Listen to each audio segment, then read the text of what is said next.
On December 31st, 2025, Warren Buffett stepped down as CEO of Berkshire Hathaway. He handed the company to Greg Abel and walked away with a net worth of roughly $146 billion. Most people assume a fortune like that came from decades of picking winning stocks early. It didn't. The overwhelming majority of that money showed up after he turned 60 years old. So what was he actually doing in his 60s and 70s that most of us are told to do in our 20s? That question matters, because the real obstacle here was never intelligence. It's a small set of behavioral and mathematical rules that almost nobody explains clearly, and that's what this video is about. Without them, you can earn a solid income for 30 years and still feel like the math never quite closes. My name is Alex, and if you've ever looked at your retirement account and wondered whether you started too late, stick around, because the math disagrees more often than you'd expect. I'm going to show you the real mechanics behind long-term wealth and the specific rule that changes what starting late actually means for your money. Once you understand how this works, you'll stop measuring your progress against other people's spending and start measuring it against your own quiet reservoir. And that shift begins with a distinction almost nobody draws correctly: the difference between looking rich and actually being wealthy.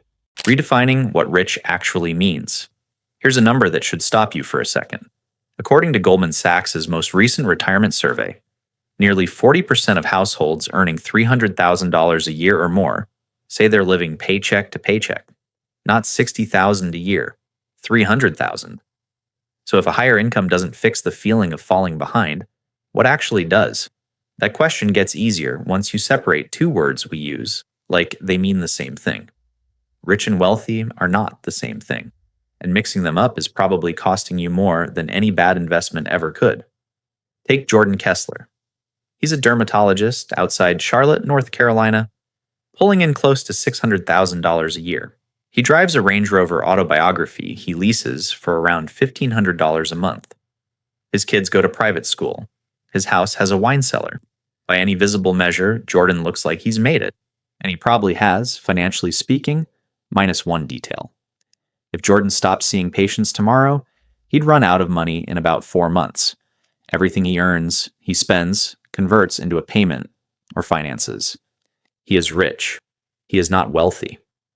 Those two things can live in the exact same house. Wealthy is different. Wealthy is invisible.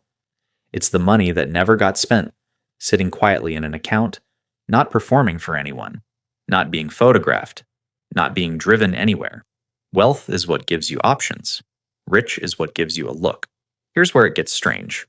This confusion isn't new, and one of the clearest examples of it comes from the Vanderbilt family in the 1800s.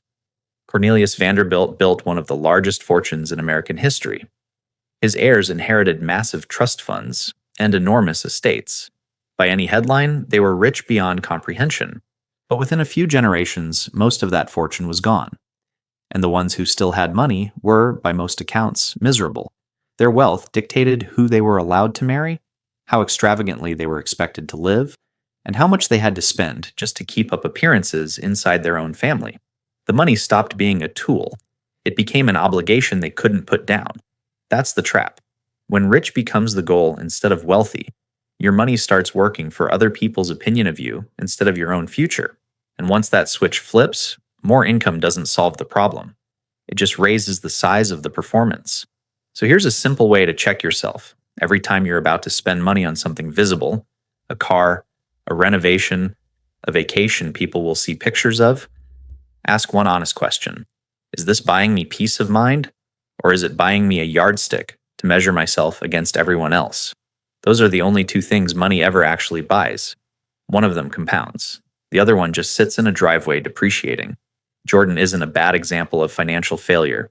He's a completely normal one. He's doing what he was taught success looks like. The problem is that nobody ever told him the goalposts he was chasing were never his to begin with. They were somebody else's. And that's really the root of why this feels so hard to escape. It's not a math problem yet. It's a psychology problem.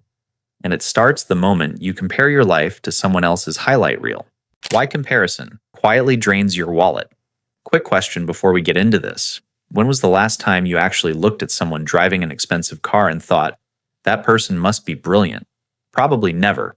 And that one blind spot in how we think is costing Americans more than almost anything else in their financial lives. Right now, according to the Penny Hoarders 2026 debt report, 37% of American households are carrying at least $10,000 in debt that has nothing to do with a mortgage. Not a house, not a degree, just the accumulated cost of trying to keep pace with a life that looked, from the outside, like it was supposed to be normal. Here's the part that explains why. It used to be that your only real comparison point was your neighbor. You saw his car in the driveway, his kids' soccer trophies, maybe his new deck. That was the entire scoreboard. Today, your phone hands you a highlight reel of thousands of people, and every one of them is doing better than you, at least on screen. If your actual life improves, but your mental scoreboard keeps adding new players who are winning, you will feel like you're losing no matter what your bank account says. Let me tell you about Kevin Ostrander. Kevin used to work as a valet at a hotel in Beverly Hills, back when he was putting himself through business school. Every night, cars worth more than most people's houses rolled up to his stand. One night, it was a Ferrari 296 GTB. Kevin says he noticed something strange about his own reaction. He never once looked at the driver stepping out and thought, "That guy is impressive." Instead, he looked at the car and pictured himself behind the wheel, imagining how impressed everyone else would be watching him drive it. And that's the trick nobody tells you about status spending. You're not actually admiring other people's stuff. You're imagining yourself owning it and being admired for it, which means when you buy the expensive watch or the lease on the German sedan, you're not doing it for you. You're doing it for an audience that statistically is doing the exact same thing you are, too busy imagining themselves with someone else's car to notice yours at all. Now you're probably thinking, come on, some purchases are just enjoyable. And sure, that's true. Nobody's saying don't ever buy something nice. The real question is narrower than that. Before you swipe the card, ask yourself which bucket this falls into. Is this money buying you peace of mind, something you'll still value in 5 years, even if nobody ever sees it? Or is it buying you a yardstick, something that only has value because somebody else is watching you use it? That single question won't fix your finances by itself, but it will slow you down enough to catch the purchases that were never really about you in the first place. And once you stop spending to be seen, something interesting happens. You start noticing how much time you actually have left to let the money you keep, instead of spending, actually grow. The Buffett timeline nobody tells you. Here's a fact that sounds almost like a typo. Warren Buffett is worth somewhere around $146 billion. He just retired as CEO of Berkshire Hathaway this past December, handing the company to his successor, Greg Abel, after 7 decades at the wheel. And here's the part that should genuinely surprise you. The overwhelming majority of that fortune, the number most people can't even picture, showed up after Buffett turned 60 years old. Not in his 20s, not in his 30s, building the foundation, after 60. So what was he actually doing differently in the second half of his life that made the math explode like that? The honest answer is almost nothing differently.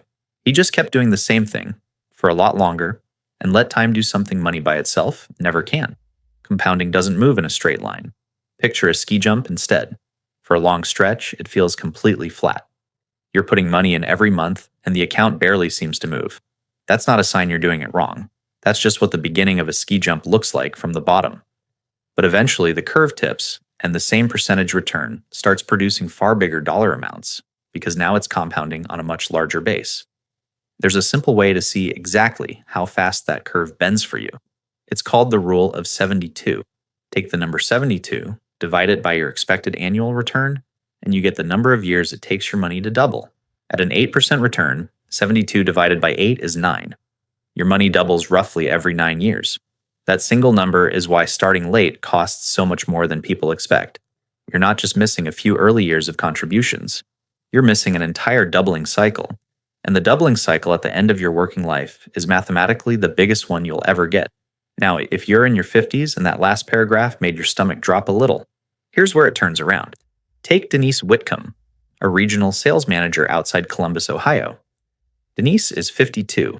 For years, she assumed she'd missed her window, because most financial advice online is aimed at 25-year-olds. But this year, the IRS raised the standard 401k contribution limit to $24,500. and workers 50 and older get an extra catch-up contribution of $8,000 on top of that. If Denise turns 60 before she retires, that catch-up jumps again to $11,250 a year. That's not a small footnote. That's the government building a faster lane specifically for people her age, because lawmakers know 50-year-olds are exactly the ones who need one. Say Denise has $150,000 saved right now. At an 8% return in 9 years, without adding another dollar, that becomes $300,000 purely from time. Add in the catch-up contributions on top, and her 50s end up being the most productive decade of saving she's ever had, not because she suddenly got smarter, but because the base got bigger and the clock kept running. That's the real lesson underneath Buffett's timeline. Your job was never to find the one genius investment. Your job is to stop interrupting the compounding you already have access to, and let the boring, unglamorous middle of the ski jump do its work. Which brings up an obvious next question.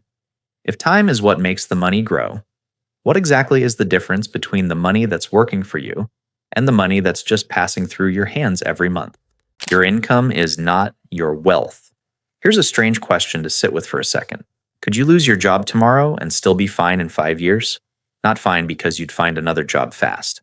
Fine because the money you already have would keep working, whether you show up to an office or not. Most people can't honestly answer yes to that. And the reason comes down to a mix-up between two things that feel identical but aren't. Think of your money as two separate systems, a river and a reservoir. Your paycheck is the river. It flows in every 2 weeks, covers the mortgage, the groceries, the car payment, and flows right back out. It keeps your life running, but it doesn't compound because you're spending it as fast as it arrives. The moment the river stops, meaning the moment you stop working, your life stops too. The reservoir is different. That's the money you diverted off to the side before it ever hit your checking account. It's the equity sitting in your investments, your retirement accounts, anything you own instead of anything you owe. The reservoir is the only part of your money that keeps working while you're asleep, on vacation, or not working at all. Take Gary Fenimore, an airline pilot based out of Dallas. Gary makes close to $210,000 a year, well above the national median household income, which currently sits at $83,730, according to the Census Bureau. By that number alone, Gary looks like he's ahead of almost everyone. But Gary also leases a Mercedes-Benz G63 for $1,400 a month, carries a boat payment on a 28-foot Boston whaler, and has a lake house near Possum Kingdom he visits 4 weekends a year. His river is enormous. His reservoir, the part that would still be there if the paycheck stopped, is almost empty. Meanwhile, his neighbor Alicia, a high school teacher making $68,000 a year, has been quietly redirecting 12% of every paycheck into her retirement account for 18 years. Alicia's river is a fraction of Gary's. Her reservoir is worth more than his house. That's not a coincidence, and it's not about who deserves it more. It's just arithmetic.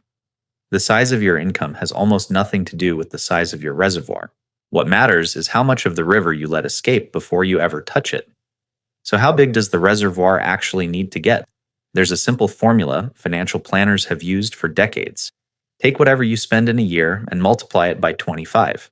That's roughly the amount of invested equity you need to support a safe withdrawal rate of about 4% a year, indefinitely, without running out. If you spend $70,000 a year, you're looking at a reservoir of $1.75 million. If you spend $45,000, that number drops to $1.125 million. And here's the part almost nobody points out. Every dollar you stop spending doesn't just save you a dollar. It shrinks the size of the reservoir you need by $25. Lowering your lifestyle doesn't just help you save faster. It physically moves the finish line closer. Gary isn't reckless. He's just never once been shown the difference between the two systems he's running. And once you can see it clearly, one more question becomes impossible to avoid. What happens to that reservoir the day the market decides to take something back? The brutal math behind losing money. Quick riddle. If your investment drops 50%, how much do you need to gain just to get back to where you started? Most people's gut answer is 50%. The actual answer is 100%. And that gap between what feels true and what's actually true is where a lot of people's retirement plans quietly fall apart. Here's the math, and it's worth sitting with because it's not intuitive. If you have $100,000 and lose 50%, you're left with 50,000. To get back to 100,000 from 50,000, you don't need a 50% gain. You need your money to double, which is a full 100% gain. Losses and gains are not mirror images of each other. They get uglier the deeper the hole goes. Drop 80%, and you're not looking at an 80% recovery. You need a 400% gain just to break even. A loss and a gain of the same size are never actually equal, and that asymmetry is the whole reason avoiding big losses matters more than chasing big wins. This is exactly why leverage, meaning money you borrowed to invest with, is so much more dangerous than it looks on paper. Leverage doesn't just amplify your gains, it amplifies the losses too, in both directions, all the time. Take Todd Riemann, an anesthesiologist in Scottsdale, Arizona. Todd put 10% down on a $1.2 million home near Camelback Mountain, financing the rest. It felt conservative to him. 10% skin in the game, 90% mortgage. But do the math on what happens if that home's value drops by just 10%, which isn't a rare event in real estate. His home is now worth $1.08 million. His loan balance hasn't changed. His original $120,000 of equity, his entire down payment, is completely gone. A 10% dip in the asset erased 100% of his stake. That's what leverage does. It doesn't spread the risk out evenly. It concentrates it entirely on the smallest slice, which is usually the part that belongs to you. In the stock market, it gets even less forgiving because of something called a margin call. If you're investing with borrowed money and your account value drops too far, your broker doesn't wait for you to decide what to do next. They sell your position automatically at whatever the price happens to be that day, purely to protect their own loan. It doesn't matter if the market recovers a week later. Your position is already gone, and the loss is already locked in, at the worst possible moment, by someone who was never rooting for you in the first place. Mortgage debt across the country currently sits above $13 trillion, and for most households, the home is the single largest leveraged position they'll ever hold. That's not a reason to panic about homeownership. It's a reason to understand exactly what you're exposed to. So here's how you actually protect the reservoir you've spent years building. First, avoid leverage wherever you reasonably can, especially with anything beyond your primary home. Second, never size a single bet so large that one bad outcome takes you back to zero. And third, spread your money across the broadest possible base instead of betting on a handful of favorites, because you genuinely cannot know in advance which few investments will end up carrying the entire return. Which raises the obvious follow-up. If picking the right handful of winners is basically impossible, how does anyone actually capture the growth that's out there without needing to guess right? Own everything because you can't predict. Here's a number that should change how you think about every stock pick you've ever made or been tempted to make. Out of every publicly traded company in America over the last 100 years, roughly 4% of them are responsible for the entire net gain the stock market has ever produced above just holding cash. 4%. The other 96%, taken together, basically just matched what you'd have earned doing nothing. That statistic comes from a massive study by finance professor Hendrik Bessembinder at Arizona State University, who looked at nearly 30,000 stocks going back to 1926. His conclusion wasn't a guess or a theory. He ran the actual numbers on every company, and the result was almost unbelievable. A small handful of companies did all the heavy lifting, essentially, while the majority of stocks, more than half, actually lost money for the people who held them long term. And here's the part that should really land.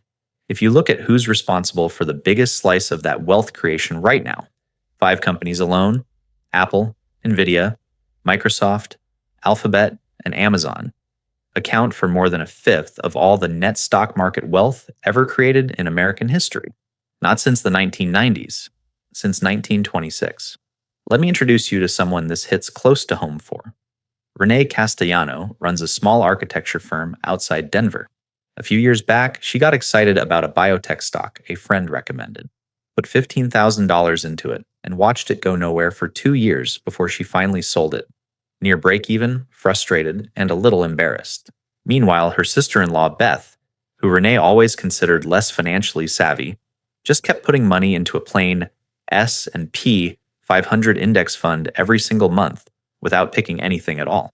Beth's account passed Renee's original investment within 18 months, purely because Beth's boring, unglamorous fund happened to include Nvidia and Apple automatically, sitting right alongside 2,500 other companies she'd never researched a single day in her life. Now you're probably thinking, okay, so I just need to figure out which 5 companies are going to be the next Nvidia. Here's the problem with that plan. Bessenbender's data shows that nobody, not fund managers, not analysts, not anyone, can reliably identify those companies in advance. The stocks that ended up mattering most over the last century weren't obvious winners at the time. If they had been, everyone would have already bought them, and the advantage would have disappeared. So the strategy that actually works isn't about being clever enough to find the 4%. It's about owning the whole 100%, so that whichever companies end up being that 4%, and there will always be some, you already own them.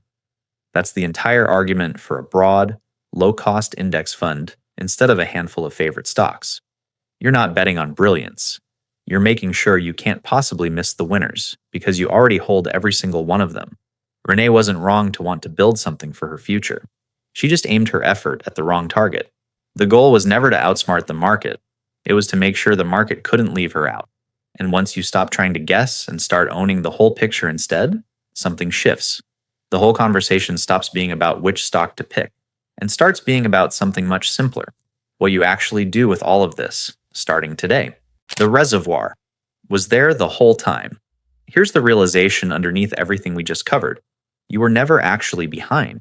You were measuring your life by the wrong number, the visible one, when the number that actually decides your future was the quiet one nobody sees. A few things worth carrying with you. Rich is what you spend. Wealthy is what you keep. Comparison is expensive because you're chasing an audience that's too busy imagining your life to notice you're living it. Time does more of the work than any return rate ever will. And losses hurt more than gains help, which is why protecting what you have matters as much as growing it. So the next time you're about to spend, pause and ask which bucket it falls into, peace of mind or performance for someone else. That leaves one real question. If the math works this cleanly, why does almost nobody actually follow it? That's worth its own conversation. If this changed how you're thinking about your own numbers, tell me where you landed in the comments, and pass it to someone who needs to hear it too.